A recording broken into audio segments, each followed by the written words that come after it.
Hello, people. All right. Welcome back to the DigiMarCon stream for 2022. Now we made it. We made it. Yeah. We're Yeah. finally here. And I'm sitting with these guys. You want to just introduce yourselves for our lovely audience? Yeah, I'm Martin. I'm the EP of Canopy, and this is Ruben, who's our creative director. I can speak for myself, thank you. I'm the creative director. We're Canopy video production house, creative.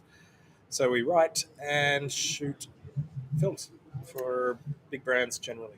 Awesome. Yeah.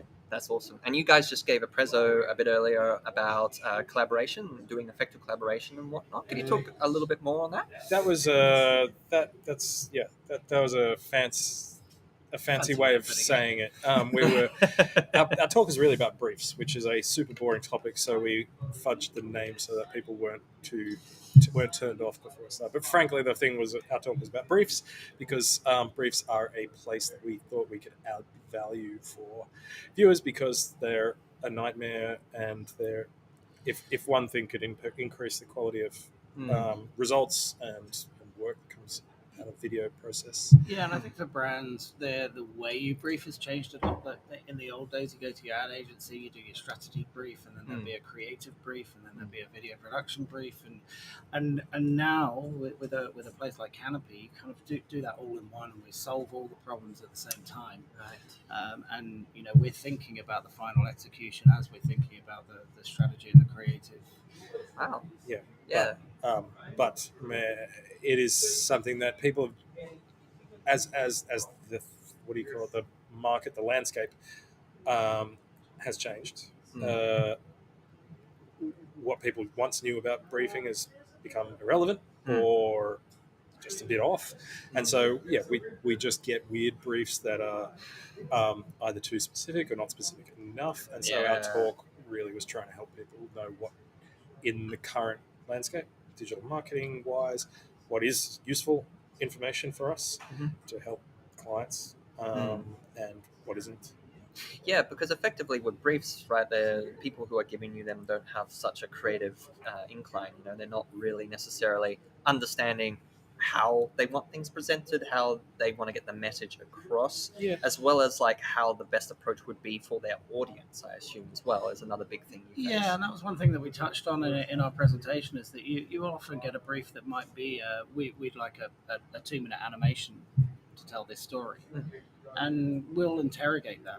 Is 2 minutes really politely? Yeah, but we'll we be always like, do things politely. But is 2 minutes a 2-minute video really the right thing, or do you want to break it down and spread it further, or and is animation really the right way? Because it might be people we're emotional beings, right? And seeing somebody that looks like you helps you empathize with them, right? Relatability, and it helps you relate. So you do lose something in seeing animation. an animated character might not necessarily be the right. It's hard thing. to make a tearjerker, like especially if like Pixar can make tearjerker kind of moments out of animation, but virtually, none of our clients have the money to do that, and so animations are not going to be emotive.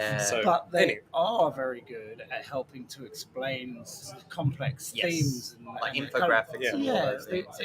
So there's definitely a place for animation. We do a lot, and we do a lot of animation. Do you find like the crossover between things like infographics, animation into sort of live action, blended with live action, like the blending of it? Is that a complicated line to cross a lot of the times? No, it's not.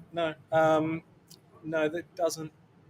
I mean, it's there. You need to think about it, and you can make the process hard if you're just trying to do it haphazardly. But we do it a lot and successfully, so it's not something. It's not crazy.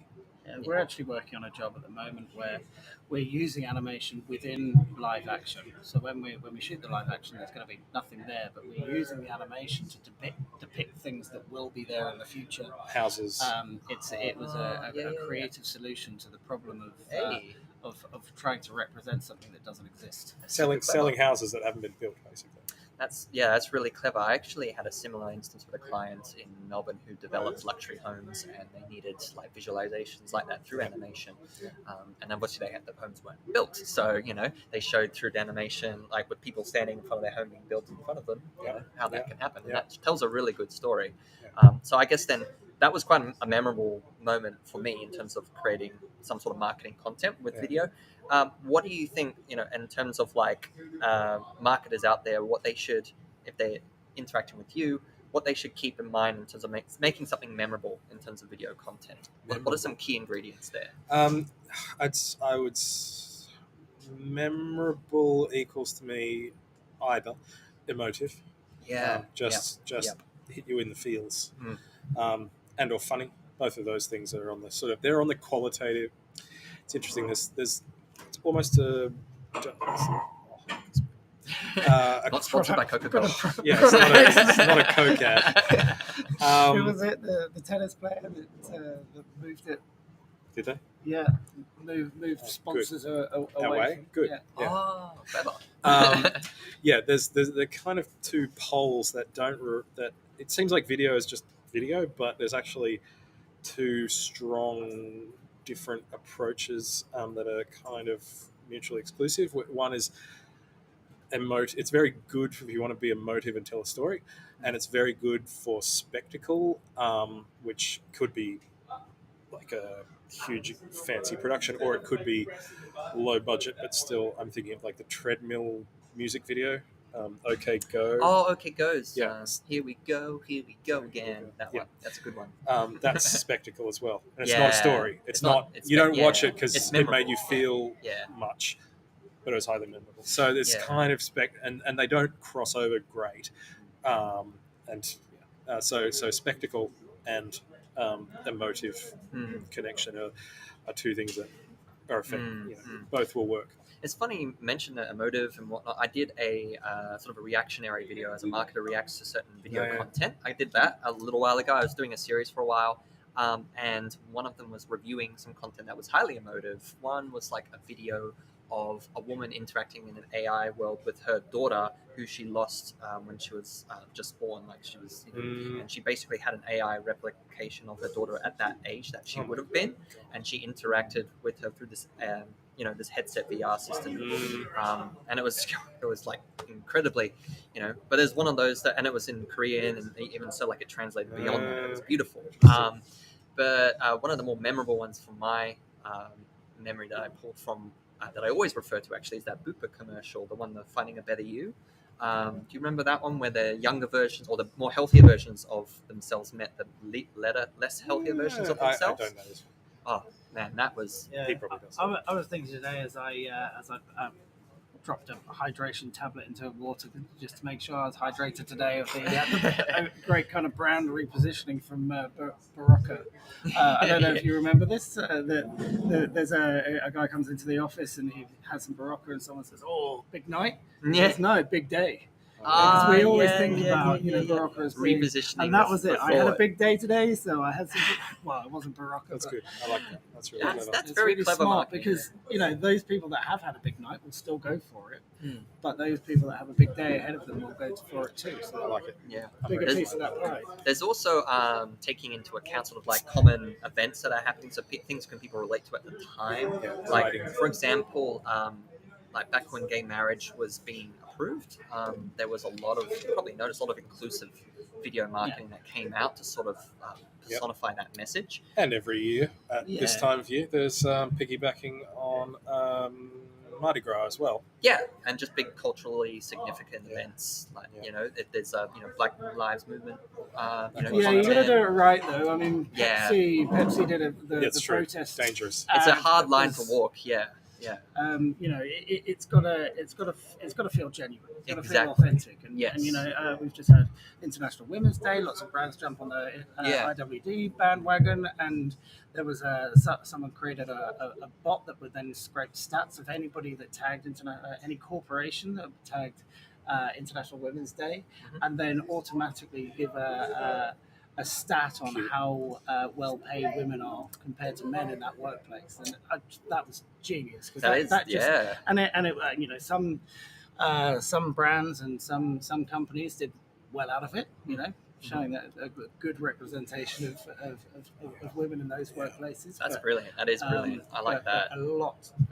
Well, speaking of brands genius, didn't. let's speak to yourselves in terms of some of the most memorable things you've created that you think really stick out in your career. Like segueing into your, into your most proud projects. What do you think were moments of like those genius. moments where you're like, that was something that I'm really Dude. proud of, that I really pulled off well? Like, are there some key ones that come to mind? That's a really good That's a question. very good question. We like all of our stuff. Mm. But a lot of our stuff is that was good considering the constraints. Like it had to be done really fast, or it had to be done. Sure. But One some of them that are sticks awesome. with me because it's the emotive. It's the right in the feels is the Sally story for Foundation Yeah, that's true. House. Yeah, It's a What's story that of a story of a lady that had recovery been through from addiction rehab, or alcoholism. alcohol, okay. and drug addiction. Yep. And she'd ended up in a very bad way in hospital. And we interviewed her two twin daughters, and Oh wow. they got very emotional as well. Wow. She herself got very emotional, but ultimately it's a great story. Yeah, happy ending. It ends with her happy, and she's built up friendships through the process, and that one. Cool. That one. Yeah, that that was one. really good. That's very memorable. And what was sort of the reasoning for making that story? Was it just for a documentary purpose? That was It was promoting. fundraising-y. It was promoting the Rehab. the rehab facility to the industry that it She was in the building. She was in the building and industry, and Interesting. and they have their own rehab place. They've got enough customers in the building industry to have a dedicated and this building industry rehab. This Foundation House wanted to build more awareness within the construction industry that they existed, and there was someone that you could refer And get more money out of out of all the building companies so they can keep providing good services. No, it's not. It wasn't to pocket it. It was to provide better counselling, etc. I think it's fine to try and get more money out of it. Oh wow! Well, that's a really good example. Yes. Yeah, Would you agree with that? That was great. I think we could both agree. I was with that reaching for because there's a lot of stuff we make that's excellently made and low value to the world, and that was really good. So on that subject, then, in terms of value, do you feel like shorter videos, or as they call them, and I hate this term, snackable videos? Do you think that's just a personal preference? Do you find those still to hold considerable value in what you produce? Do you recommend it? Good question. We do shorter snackable stuff, but it's usually as a means to go somewhere else. Right. It's a call to action. Yeah, exactly. Yeah. It's we're working on a campaign at the moment for the government, and they've got heaps of information on their website, but they want to stop the scroll, and you don't stop the scroll with a long detailed, form dull thing. thing. Yeah. So we're creating these really short, snappy, funny little bits that end up with a message saying, "Find out more." Okay. It's snackable. It's kind of snackable as well. It's quite well suited to a spectacle. I was talking before about this sort of polarity of having a spectacle versus story or a sort of emotive stuff, and it's short lends itself better to. It's hard to do emotive really short. Yeah, it's such a short version of it. It kind of involves getting attached to a character. To make something emotive, you kind of need a bit of time to get attached to a character. Kind of 5 seconds doesn't really work. So, it's much harder. So spectacle, and literally the project Martin's talking about, it is spectacle based. It's either a very cute, like a baby doing something funny for one of them, or people hurting themselves, or an animal like a cat or a dog. It's the big ones. It's spectacle. Quick little hook. Yeah.